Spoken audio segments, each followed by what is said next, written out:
My name is Kapitänleutnant Heinrich Voss. For years I commanded a Type 7 U-boat in the Kriegsmarine, stalking the Atlantic convoys under the grey skies of the North Sea and the endless swells of the open ocean. I grew up in the rigid traditions of the German Naval Academy, where discipline was forged like steel, unyielding, precise, and unbreakable. We trained relentlessly, dive drills in the Baltic until our ears rang from pressure changes, torpedo calculations memorized to the decimal, and periscope attacks simulated until they became instinct. By the time war came, I believed I knew everything there was to know about submarine warfare. The U-boat was the ultimate predator, silent, deadly, relying on superior engineering, ironclad hierarchy, and the flawless execution of orders. I was proud, arrogant even.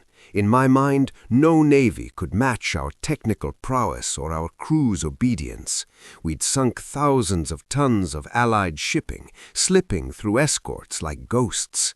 The power of commanding a boat, feeling the hum of the diesels on the surface, the eerie quiet of electric motors submerged, the crew hanging on my every word, it was intoxicating. We've mastered the sea, I'd think, during long patrols, staring through the periscope at a distant convoy. No one can touch us. Then, in the post-war years, as West Germany rebuilt and joined NATO in 1955, something unexpected happened. An invitation arrived. A select group of former U-boat officers, including myself, was invited to participate in advanced submarine training exercises with the United States Navy. It was framed as an exchange, building interoperability within the alliance against the growing Soviet threat. Submarines were back in the Bundesmarine's plans, small coastal boats at first, but the Americans had leaped ahead with nuclear power and new doctrines. I was skeptical, deeply. What could the Americans possibly teach us? I muttered to my wife over dinner one evening. We'd beaten their convoys early in the war. Their escorts had been clumsy then. Sure, they'd turned the tide later with sheer numbers and radar, but that was industrial might, not skill.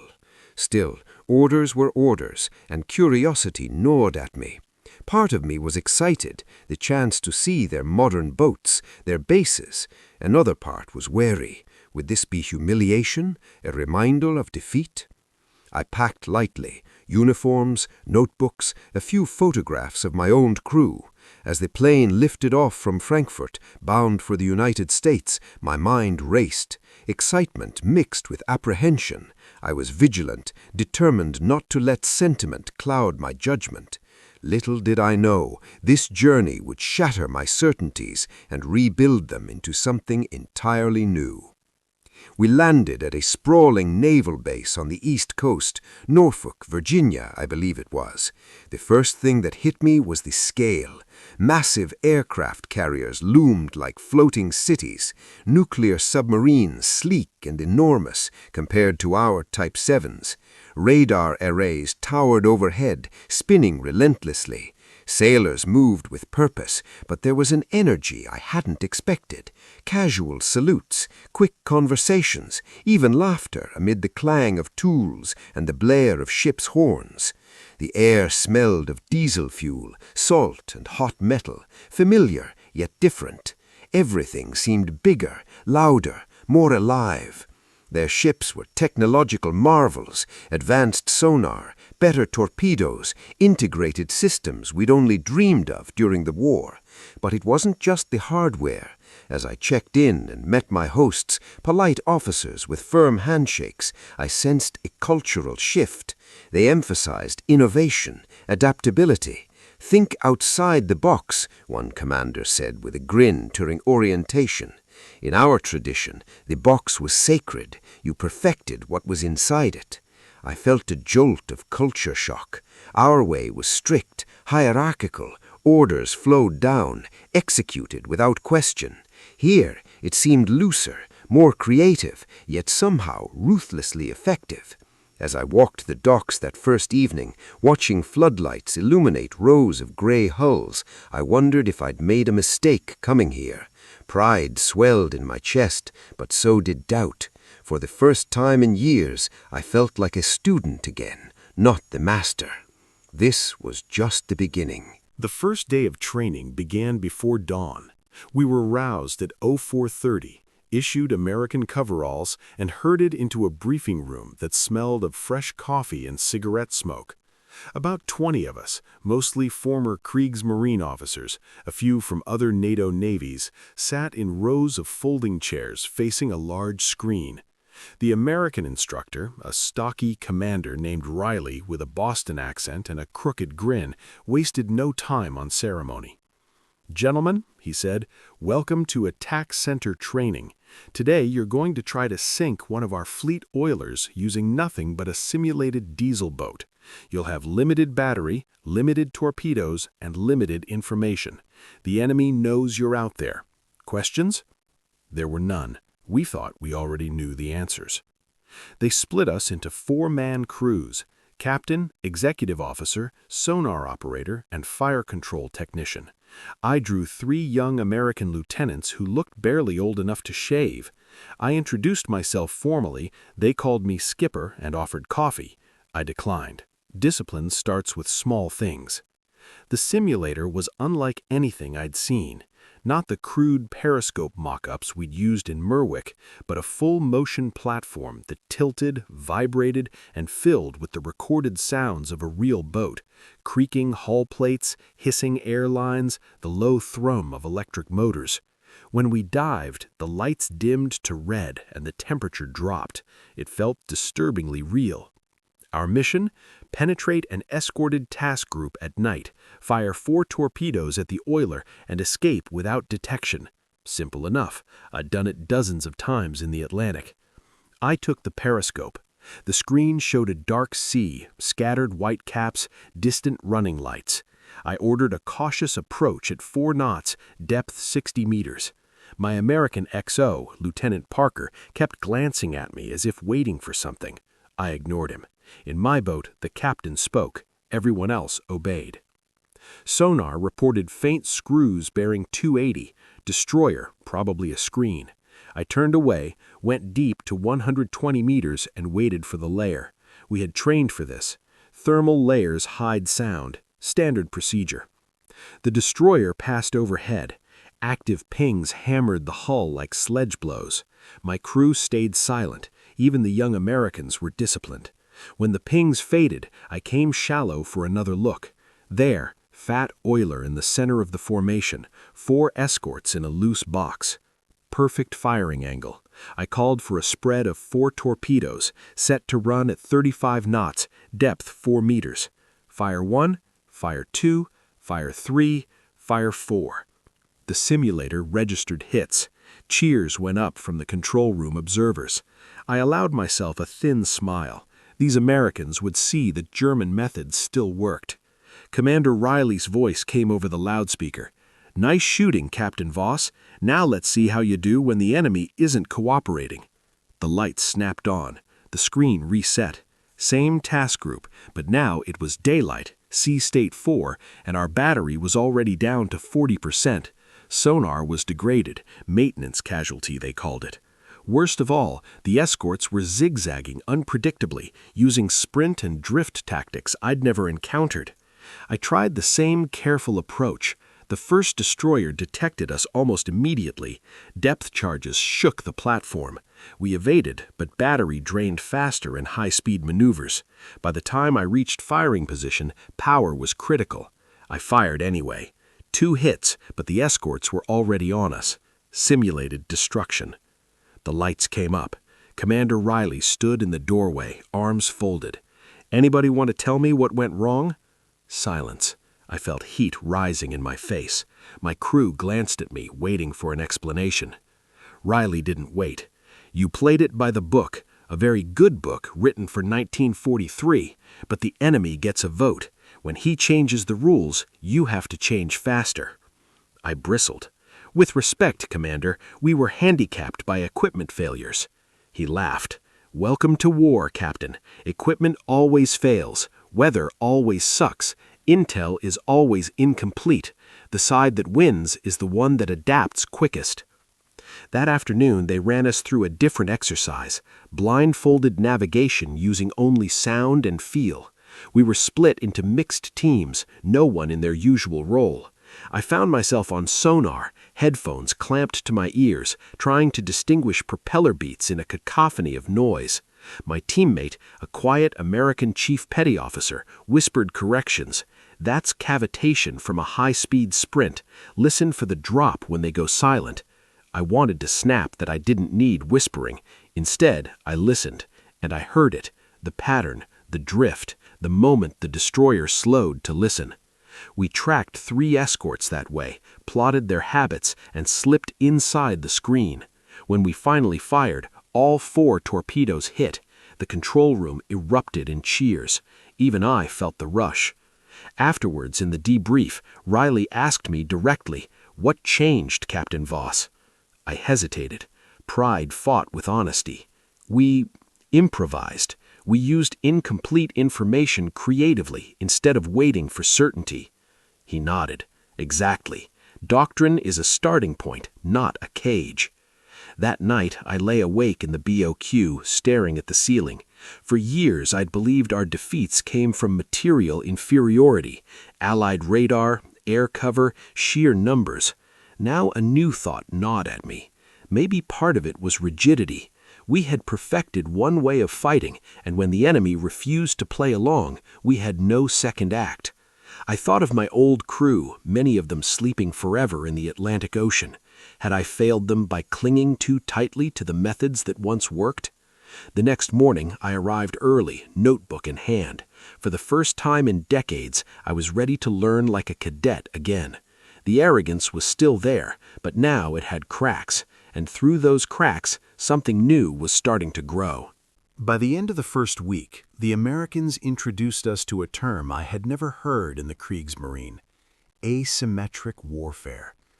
Commander Riley wrote it on the chalkboard in big block letters during a classroom session, then underlined it twice. Asymmetric warfare, he said, is what happens when one side can't win by matching the enemy gun for gun, ship for ship, or plane for plane. Instead, you win by turning his strength into a weakness. You don't fight fair, you fight smart. I shifted in my seat. The words felt almost dishonorable at first. We Germans had prided ourselves on engineering superiority, on building the finest U-boats, the most accurate torpedoes, the best trained crews. We met the enemy on his terms and beat him through precision and discipline. Or so I had believed. Riley continued, "In the Atlantic, you wolves were the asymmetric force early on. Convoy escorts were spread thin, radar was primitive, air cover spotty. You exploited those gaps brilliantly. But later, when the Allies closed the gaps with numbers, technology, and new tactics, the asymmetry flipped. The question is, what do you do when the tables turn?" No one answered. I certainly didn't. That afternoon, they put the concept into practice. We were assigned to a new simulator scenario: command a 1940s-era diesel-electric boat against a modern U.S. nuclear attack submarine, SSN, in a restricted littoral environment. Shallow water, heavy shipping traffic, noisy thermoclines, and unpredictable currents. The SSN had unlimited battery, active sonar that could paint us from 20 miles, and torpedoes twice as fast as ours. On paper, it was suicide. My mixed crew, 2 Americans, 1 Dutch officer, and me, gathered around the plot table. I started with the classic approach: go deep, go quiet, wait for night. The SSN found us in 12 minutes, simulated torpedo in the water. End of run. Second attempt, I tried high-speed sprint to the shallow zone, hoping to hide in bottom clutter. Detected at 8 miles. Dead again. Third attempt, same result. Frustration boiled inside me. My knuckles whitened on the periscope hand grips. This is impossible. I muttered in German. The American sonar chief overheard and smiled. "Nothing's impossible, Skipper. It's just asymmetric." They reset the scenario and let us talk it through without time pressure. Riley stood in the corner, arms crossed, saying nothing. We began to think differently. Instead of hiding from the SSN's strength, its sensors and speed, we decided to use that strength against it. The nuclear boat was fast and long-range, but it was also big, deep-drafted, and loud when moving quickly. Shallow water cramped it.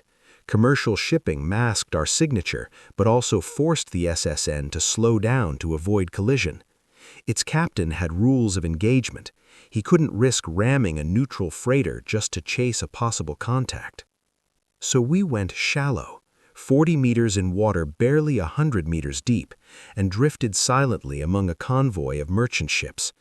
We mimicked their acoustic signature by adjusting our propeller pitch to match a nearby tanker's slow turns. When the SSN came sniffing, it pinged aggressively, trying to burn through the noise. But every active ping revealed its own position. We tracked it passively, waiting. The American XO, Parker, suggested something outrageous.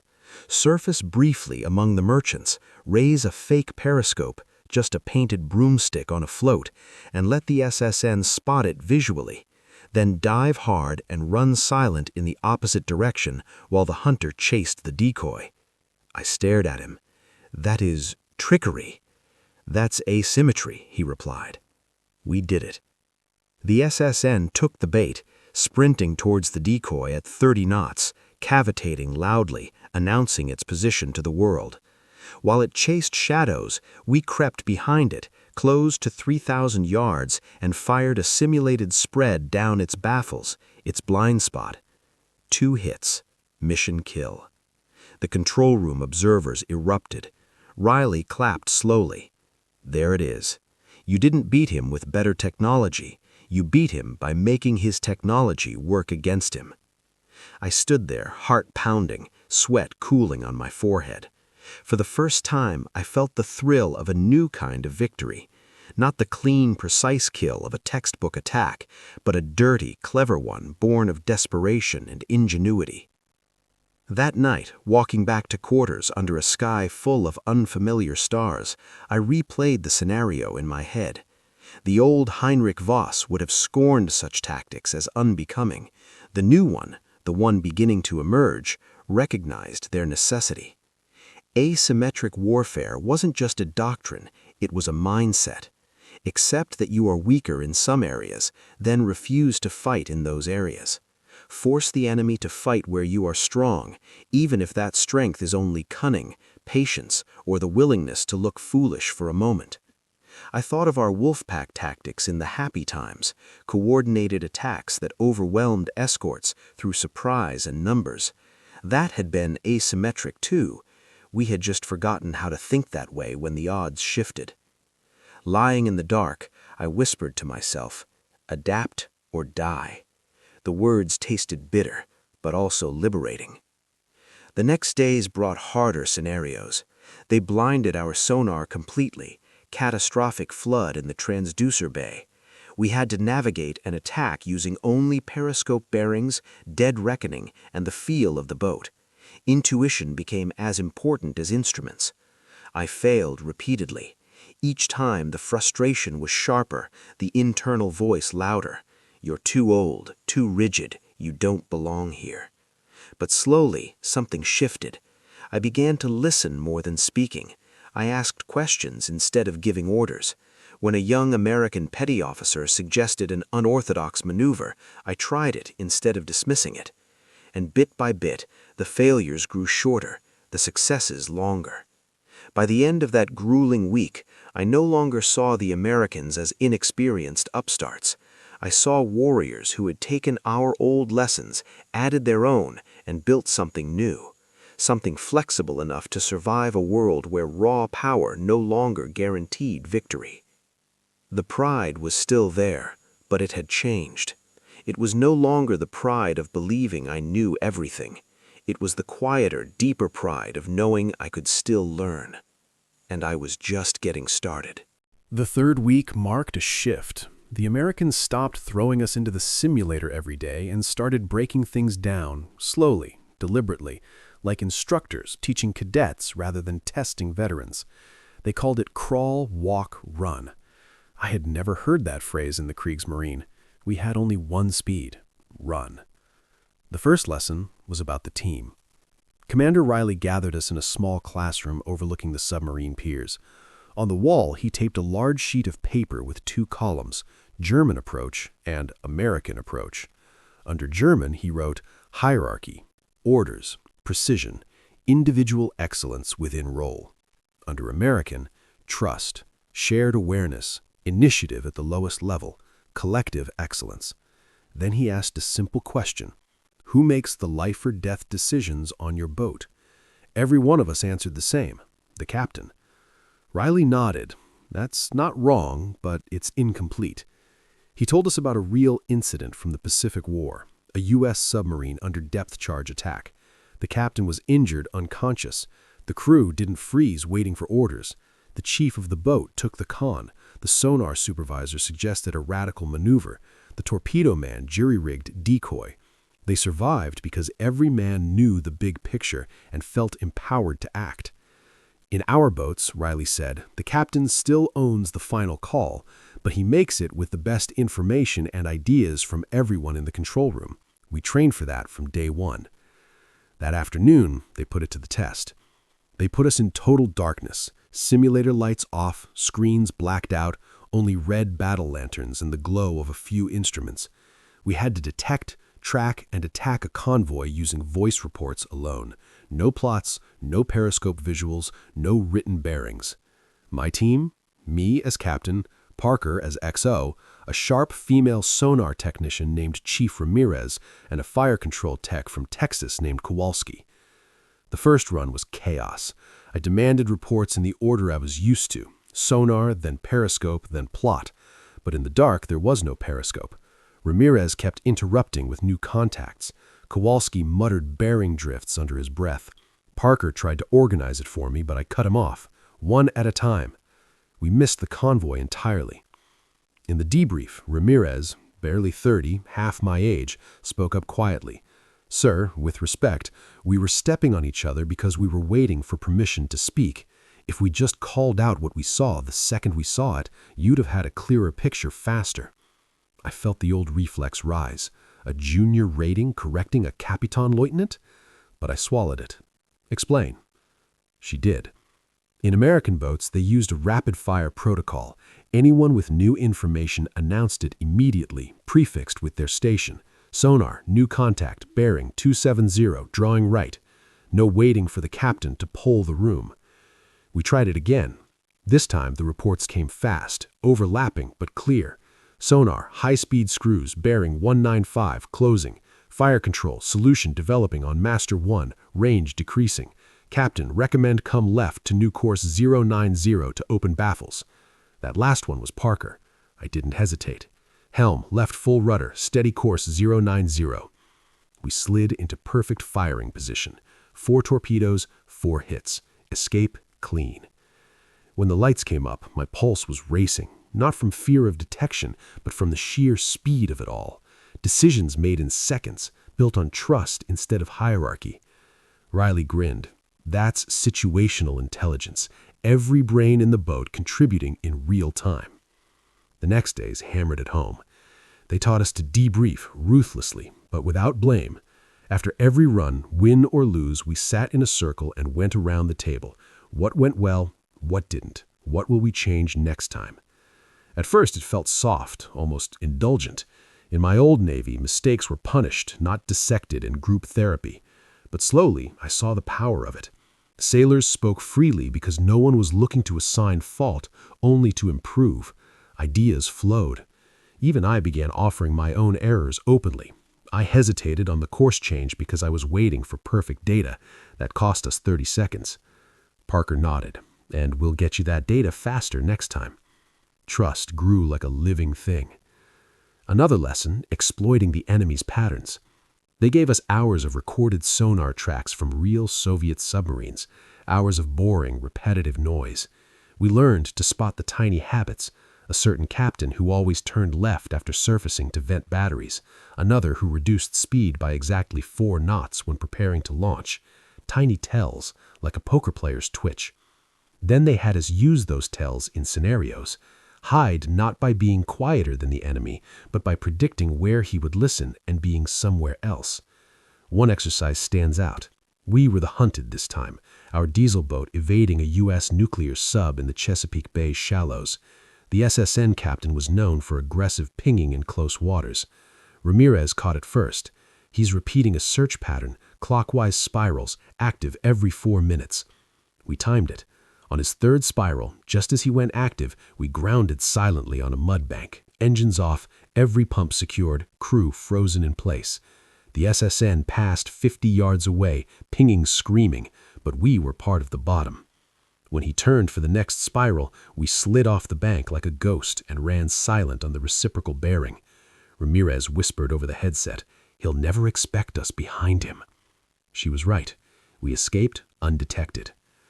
Afterwards, in the dim light of the simulator, I looked at my team, sweat-soaked, grinning like wolves. For the first time since the war, I felt part of something bigger than my own orders and reputation. That night, I wrote in my notebook, "The Americans do not command obedience through fear or rank alone. They command loyalty through competence and trust. Every man feels the mission is his own. That is a weapon more powerful than any torpedo." I closed the book and stared out at the dark water beyond the base. The old pride was still there, but it had company now. Respect. Deep, humbling respect for a way of fighting I had once dismissed. I was no longer just learning tactics. I was learning a new way to lead men and to survive. The longer I stayed immersed in the American system, the more clearly I saw the fault lines between our 2 military worlds. We Germans had built our Navy on a foundation of iron discipline and technical mastery. Orders were sacred. Every man knew his station and performed it with mechanical perfection. Initiative outside one's role was discouraged, if not outright punished. We trusted the plan, the engineering, the hierarchy. Deviate from procedure and you risked catastrophe. Our boats were small, our margins razor thin. There was no room for improvisation when a single mistake could flood a compartment or give away our position. The Americans approached it almost oppositely. Their doctrine prized adaptability above all. No plan survives contact with the enemy, they loved to say, quoting some Prussian general we all revered. They trained their sailors to think like captains, even when they were only seamen. A junior officer could challenge a decision in the control room if he had a better idea and could back it up. The captain retained final authority, but the culture rewarded boldness over blind obedience. At first, this felt chaotic, even dangerous. I watched American crews argue tactics in the middle of a simulator run, voices overlapping, hands waving, and I waited for the captain to restore order with a sharp command. Instead, he often listened, nodded, and changed course based on a suggestion from a petty officer. One afternoon, during a particularly heated exercise, it boiled over for me personally. We were defending a simulated amphibious task group against a swarm of fast attack boats, swarm tactics the Americans were studying in anticipation of future conflicts. My team had developed what I considered a textbook layered defense, outer screen of destroyers on fixed patrol lines, inner screen in concentric circles, submarines positioned at the thermal layer for early warning. Solid, predictable, German. The swarm broke through anyway. They used decoys, feints, and suicidal high-speed runs that overwhelmed our response time. Simulated losses were catastrophic. In the debrief, I defended our plan vigorously. If the escorts had maintained station discipline instead of chasing contacts individually, Parker interrupted. "With respect, sir, the plan was too rigid. The enemy didn't follow the script, so we should have adjusted the screen dynamically, collapsed it toward the threatened sector, used the carrier's aircraft for real-time retasking." I felt my jaw tighten. Collapse the screen? That would create gaps elsewhere. You invite penetration on multiple axes. Chief Ramirez chimed in quietly. But that's what asymmetry does, Captain Voss. It forces you to choose which gap to accept. Better to plug the one that's actually being exploited right now. The room went silent. A chief warrant officer correcting a foreign captain in front of everyone. In my old world, that would have ended careers. Riley let the moment hang, then asked me directly, "Heinrich, what would you have done differently knowing what you know now?" I wanted to double down, to defend the honor of our methods. Pride surged hot in my chest. But I looked at the faces around the table, respectful, waiting, not mocking, and something gave way. I would have delegated more authority to the screen commander, I admitted slowly, allowed him to shift forces without waiting for my approval each time. Parker grinned. That's exactly it. Later, alone on the pier, watching the sunset over the rows of gray hulls, I wrestled with the contradiction. I was proud of my heritage, proud of the courage and skill of my old crew, proud of what we had achieved against overwhelming odds. Yet I could no longer deny that our rigidity had cost us dearly in the end. There was a humorous moment a few days later that drove the point home. During a relaxed barbecue on base, another American informality I found bewildering, Riley pulled me aside and handed me a beer. "Tell me honestly, what's the biggest culture shock for you?" I thought for a moment. "Your sailors call officers by first names off duty. They argue in briefings, and yet the ships still sail. The missions still succeed." He laughed. "Discipline isn't about silence, Heinrich. It's about alignment toward the objective. We get there through trust instead of fear." Then he told a story about one of their nuclear boats on patrol. The captain had fallen ill, high fever. Instead of waking him for every decision, the crew handled routine matters themselves, using standing guidance he'd given earlier. When a potentially hostile contact appeared, the XO made the call to evade without disturbing the skipper. The captain recovered, the boat stayed safe, and no one was reprimanded for usurping authority. I tried to imagine that in the Kriegsmarine. Impossible. That night I had a dream, half memory, half nightmare. I was back on my old U-boat, depth charges crashing around us. I gave an order to rig for silent running, but instead of instant obedience, my crew began debating. "Captain, if we go deeper, we'll lose the layer. What if we turn into his wake?" I shouted for silence, but they kept talking. The boat took a direct hit. I woke sweating. The dream unsettled me for days. Was I afraid of losing control? Or afraid that my old control had been an illusion all along? The turning point came during a mixed exercise. Half the teams using strict German-style command, half using American decentralized methods, competing head-to-head. My team drew the German method. We executed flawlessly. Perfect station keeping, precise firing solutions, textbook maneuvers. We lost badly. The American-style team adapted faster to shifting threats, accepted temporary gaps to mass force where it mattered, and won through controlled chaos. Afterward, Riley didn't gloat. He simply said, "Both approaches have strengths. The trick is knowing when to use which." That struck me deeply. I didn't have to abandon my heritage to learn from theirs. I could fuse them, the unbreakable discipline and technical excellence of the German tradition, married to the adaptive creativity and trust of the American way. Balance, not surrender. From that moment, the internal conflict eased.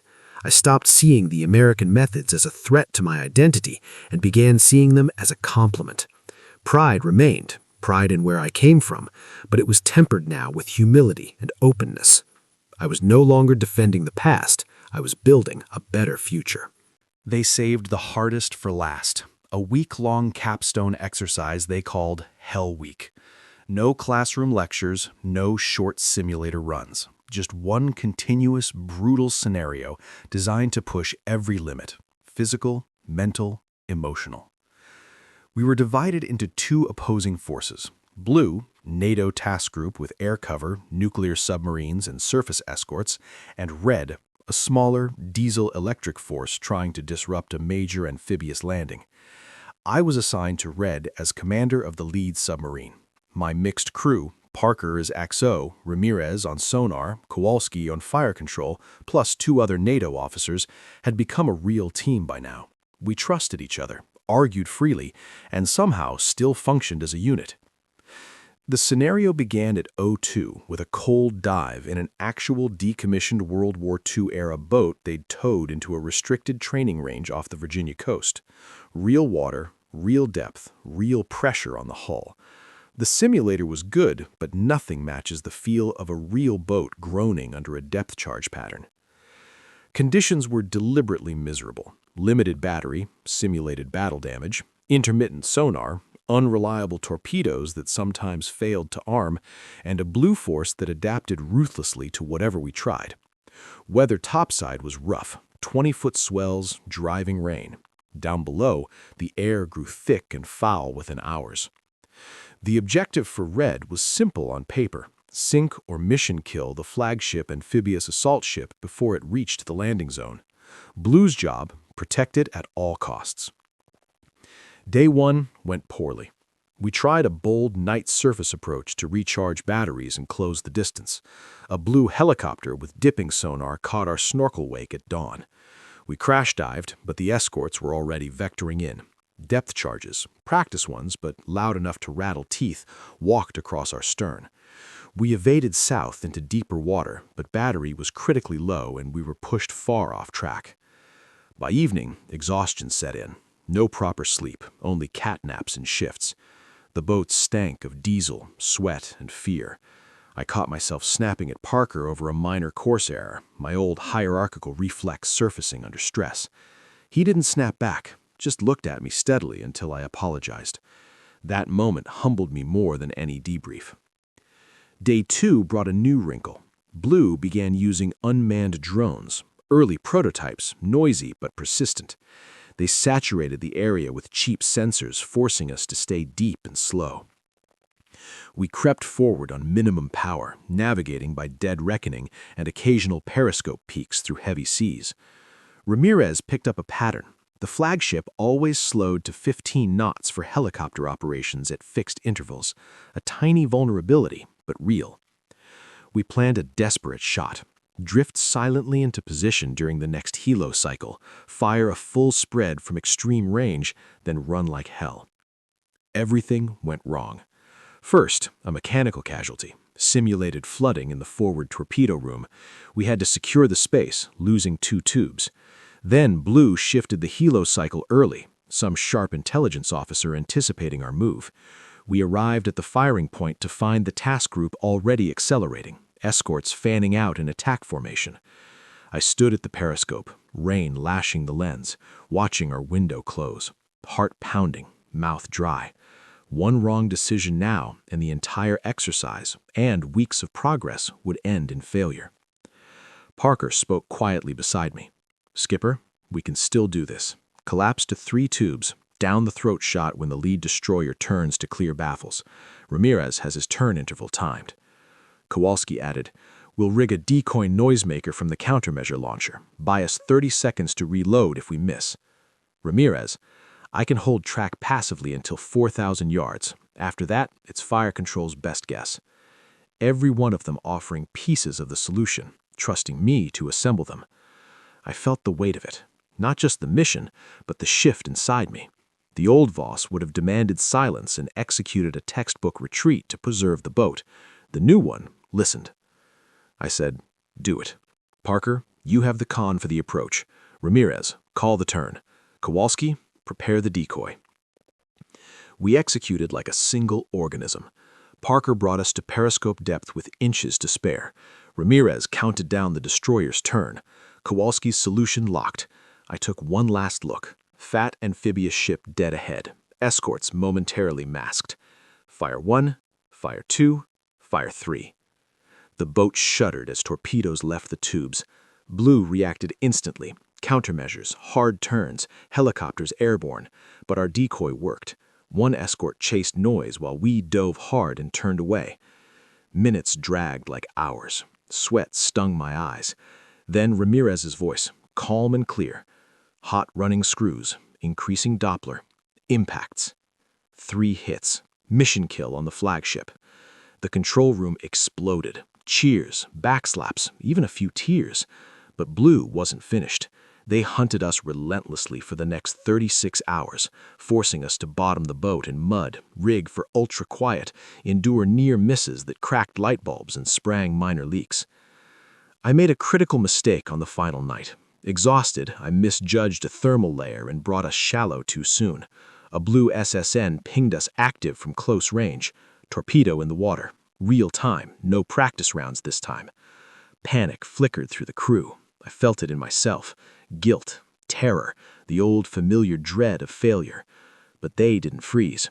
Parker ordered an emergency blow without waiting for my command. Ramirez jammed the SSN sonar with a jury-rigged broadband burst. Kowalski launched every countermeasure we had left.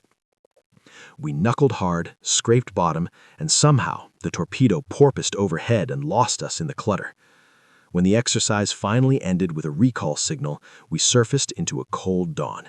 The boat rolled heavily in the swells, but we were alive, successful.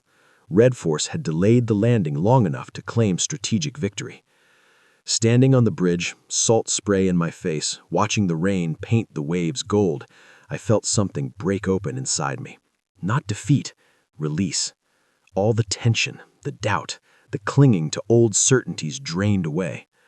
Parker joined me, handing over a mug of coffee. Hell of a ride, Skipper. I took the coffee, hands still trembling slightly. We almost lost it there at the end. We did lose it, and then we got it back. That's the point. I looked at him, at all of them lining the bridge, exhausted but triumphant, and realized the truth. The ultimate challenge hadn't been the enemy. It had been me, my pride, my rigidity, my fear of letting go. And I had passed. Hell Week didn't end with our tactical victory. In the final debrief, Commander Riley projected the full timeline on the screen. Every decision, every detection, every near miss. The room was packed. Blue Force officers, Red Force, instructors, even some admirals observing from the back. He started with praise. Red Force achieved strategic success against overwhelming odds, outstanding asymmetry, creativity, and teamwork. Then he dimmed the lights and ran the tape of my mistake, the moment I brought us shallow too early and took that active ping from the SSN. The torpedo launch replayed in slow motion. The control room audio captured everything.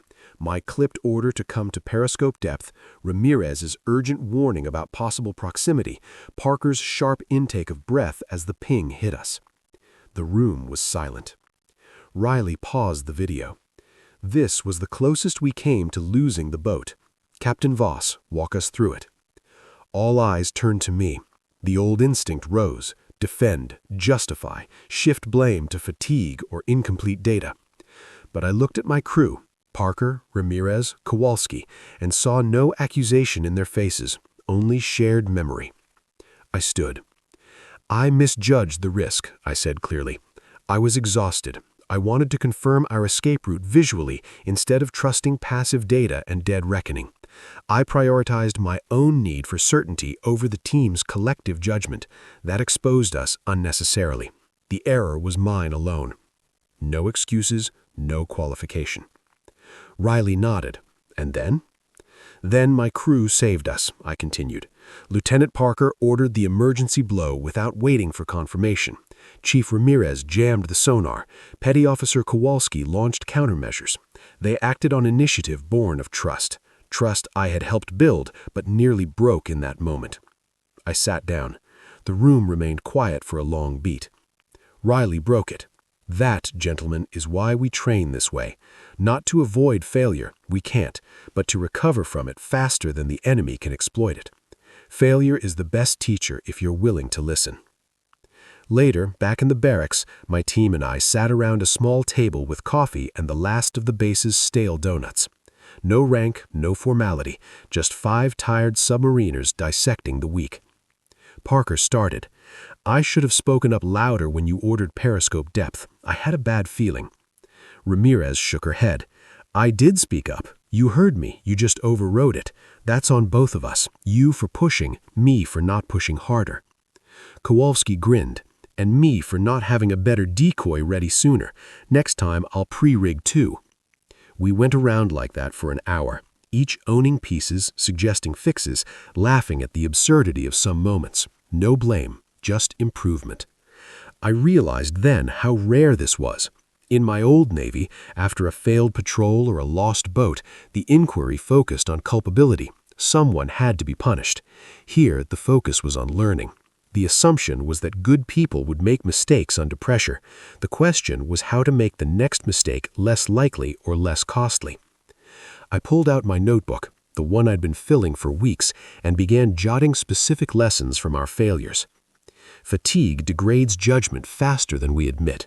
Mandates stricter watch rotation even when it feels unnecessary. Trust passive data in clutter. Visual confirmation is a luxury, not a necessity. Encourage louder challenge from juniors when the captain is fixated. Pre-stage countermeasures for worst-case scenarios. Ramirez noticed, writing the gospel according to Voss? I'm writing the gospel according to us, I corrected. Every mistake here is data. Every recovery is doctrine. Parker raised his coffee mug. To failure. We clinked mugs. To failure. That night I slept deeply for the first time in weeks. No nightmares of depth charges or sinking boats, just the steady rise and fall of breathing from the bunks around me, my team, my friends. I understood now why the Americans seemed so resilient. They didn't fear failure. They harvested it. Each mistake, openly examined and shared, became collective strength. Their Navy wasn't perfect, far from it, but it evolved faster because it refused to hide its weaknesses. I thought of my old crew again, the ones who didn't come back. If we'd had this mindset earlier, if we'd dissected failures as ruthlessly and honestly as victories, might some of them still be alive? The question hurt, but it also fueled resolve. I couldn't change the past. I could only carry the lessons forward. Failure wasn't the opposite of success here. It was the raw material, and we had gathered plenty. The final exercise came 2 days after Hell Week ended. We were all still raw, bruised egos, aching bodies, sleep deficits that coffee couldn't fix. But the instructors gave us no reprieve. They called it Validation Day. One last scenario, no restrictions, no scripted casualties. We were to plan and execute as a fully integrated crew against the best Blue Force team the base could muster, an all-American nuclear boat commanded by a captain with a reputation for ruthlessness. This time, I was captain of a simulated advanced diesel-electric boat. Quiet, modern batteries, air-independent propulsion. Not nuclear, still asymmetric, but the best non-nuclear platform imaginable. My crew was the same one that had survived Hell Week: Parker, Ramirez, Kowalski, and the 2 NATO officers who had become inseparable from us. We had 24 hours to plan. We gathered in a small ready room with charts spread across every surface. No one stood on ceremony. Ideas flew fast. Ramirez started with intelligence. Blue's captain, Commander Hayes, likes aggressive close-in hunts. He'll try to force us into deep water where his speed and sonar dominate. Parker, so we deny him deep water. Stay littoral, use bottom clutter, shipping lanes, even biologicals if we can find them. Kowalski pulled up bathymetry charts. There's a narrow trench here, 80 meters sill, then drops to 300. If we lure him over the sill at high speed, he'll either have to slow dramatically or risk broaching. I listened more than I spoke. The old urge to impose a single plan was there, but I pushed it down. Instead, I asked questions. What's our escape if the lure fails? How do we mask our signature in the shipping lanes without getting run over? What decoys do we have left? By midnight, we had a plan that was part German precision, part American audacity, and entirely ours. Phase 1. Appear vulnerable.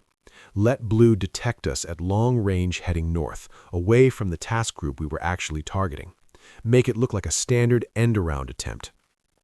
Phase 2. When Hayes sprints to intercept, reverse course hard under a thermocline and run south, hugging the bottom in shallow water he can't safely enter. Phase 3. Use the trench as a choke point. drift silently on the shallow side, wait for him to cross the sill at speed, cavitating, blind in the turbulence, and fire a snapshot down his baffles as he slows to clear them. Risky. If he guessed the feint, we'd be trapped, but asymmetry demands risk. Execution began at dawn. We let Blue get a fleeting sonar contact, enough to confirm our false course north. Then we went deep, silent, and turned south at creep speed. Hours passed in tension. Ramirez tracked Blue intermittently through layers, high-speed screws, aggressive pinging. He was taking the bait. "Range to Blue?" I asked quietly. 20,000 yards and closing fast," she replied. "He's making 30 knots to cut us off." Parker looked at me. "Time to reverse?" I nodded. "Come to new course 180. Make you depth 60 meters. Rig for ultra-quiet." The boat turned smoothly. Every man moved like he'd done it 1,000 times. No shouted orders, just whispered acknowledgments. We crept into the shallows, bottom rising beneath us. Commercial traffic thrummed overhead, safe cover for our signature. Hayes crossed the sill exactly as predicted. His speed dropped sharply to avoid grounding, cavitation fading as he slowed to listen. Ramirez's voice was steady. "He's clearing baffles now, turning left, presenting stern." Kowalski already had the solution. Firing point in 30 seconds, tubes 1 and 2 ready. I took one quick periscope look. Blue's sail knifing through gray seas, task group distant on the horizon. Then down scope. "No scope exposure on firing," I ordered. "Blind shot on Ramirez's track." Parker glanced at me, surprised. Trusting sonar completely was an American habit, not a German one. I met his eyes. "She's the best ear in the fleet. Fire on her call." Ramirez counted down. "Mark, fire 1, fire 2. The boat lurched gently as the torpedoes swam out. We turned away hard, launched decoy, and bottomed in soft mud at 70 meters. Every system secured, crew frozen. Minutes stretched. Then, increased Doppler, hot running, both fish acquired. Impacts. One solid hit amidships, one near miss that still registered mission kill. The control room remained silent for a heartbeat, disbelief. Then it erupted. Parker pounded my back. Ramirez let out a whoop that echoed through the boat. Kowalski just grinned like he'd known it all along. Over the simulator comms came Hayes' voice, gruff but gracious. "Nice shot, Red. You got me clean." When we surfaced for recovery, the sun was high, glinting off calm seas. The towboat came alongside, and we climbed the ladder into fresh air that tasted like victory. Riley was waiting on the pier with the rest of the staff.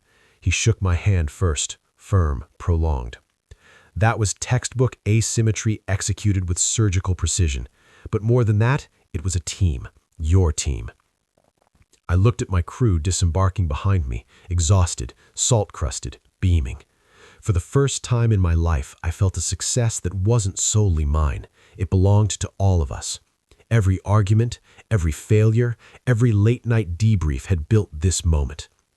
Parker handed me a small plaque the crew had secretly made, a stylized U-boat silhouette merged with a teardrop-hulled nuclear boat, and beneath it the words, "Adapt, Trust, Overcome." I ran my thumb over the engraving, throat tight. That evening, at the closing dinner, I stood when they called my name. I didn't prepare remarks. I didn't need to. I came here believing I already knew how to fight a submarine war. I was wrong. The U.S. Navy didn't teach me better weapons or faster boats. They taught me a better way to think, to lead, to trust. I will carry that home with me, and I will teach it to every young officer I meet. Thank you. The applause was long, but the loudest sound in my ears was the quiet voice inside. You are not the same man who arrived here. You never will be again. The plane lifted off from Norfolk on a crisp December morning, climbing above the Chesapeake Bay until the gray hulls of the submarine piers shrank to toys. I watched them disappear through the window, coffee cooling, untouched in my hand. 3 months earlier, I had arrived full of certainty and quiet disdain. Now I was leaving, quieter still, carrying a weight that felt less like burden and more like treasure. The journey had changed me in ways I was only beginning to understand. I had come believing submarine warfare was a science perfected long ago, precise angles, flawless execution, iron discipline. The Americans showed me it was still an art, one that demanded constant reinvention. Asymmetric warfare was not a tactic, it was a philosophy. Never fight the battle the enemy expects, never rely on yesterday's strengths, never stop learning. But the deepest change was personal. I thought back to the arrogant Kapitänleutnant who had stepped off the plane in September, proud of his war record, convinced his methods were superior, nursing old wounds from defeat. That man had been stripped down layer by layer, first by failure, then by the patience of instructors who refused to let pride blind me, finally by the trust of a crew that demanded I become more than a solitary commander. I was humbled, yes, but not diminished. Humility had given me something pride never could, room to grow. On the long flight across the Atlantic, I opened my notebook, the one now thick with sketches, firing solutions, debrief notes, and fragments of American phrases. I turned to a blank page and wrote, "Lessons from the Americans." 1. Power without adaptability is temporary. 2. Trust in your crew is the ultimate force multiplier. 3. Failure, examined honestly, is more valuable than easy success. 4. Doctrine must serve the mission, not the other way around. 5. The best leader is the one who makes every sailor feel the boat is his own. Then, beneath it, I added one more line in bolder script. The fusion of German precision and American flexibility is the future. I closed the notebook and stared out at the endless ocean below. Somewhere down there, in the cold depths, lay the bones of my old boat and many of my men. I no longer felt only grief when I thought of them. I felt responsibility to carry forward what they had given their lives for, but wiser now, better equipped. When the plane touched down in Frankfurt, snow was falling softly. My wife waited at the gate, eyes searching until they found me. She hugged me tightly, then stepped back and studied my face. "You look different," she said. "I am," I replied. In the months that followed, I returned to duty with the new Bundesmarine. I was assigned to help stand up the Submarine Training Command, small coastal boats at first, but with an eye toward the future. I taught the young officers everything I knew, torpedo triangles, silent running, dive drills executed with German thoroughness. But I also taught them what I had learned across the ocean. I insisted on mixed crews for exercises, on open debriefs where even the youngest matros could speak freely. I drilled them in improvisation, sudden casualties, shifting threats, incomplete information. I told them stories, carefully without breaching security, of how a rigid plan could doom you and how creative trust could save you. Some of the old guard grumbled. "Too American," they muttered. "Soft."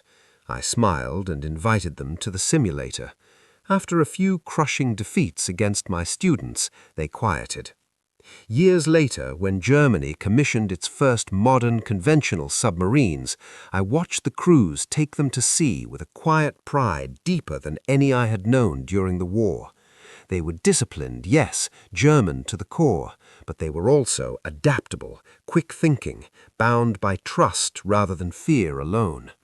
And in quiet moments, when I stood on the bridge of a training boat watching young captains take their first dives, I felt the circle complete.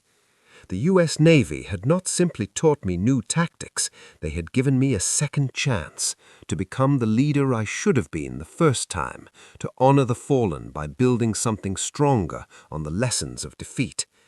Asymmetric warfare, I now understood, is not just about weaker forces beating stronger ones. It is about transforming weakness into strength, whether that weakness is material inferiority, outdated doctrine, or the rigid pride of an old U-boat commander. I had been the weaker force in Norfolk, and I had won. The sea stretched ahead, vast and unforgiving as ever, but I no longer feared it. I had learned to listen to it, to adapt to it, to trust the men and women beside me in the fight. And that, more than any torpedo or sonar, is the truest victory. Heinrich Voss, Kapitän zur See, retired. Kiel, 1968.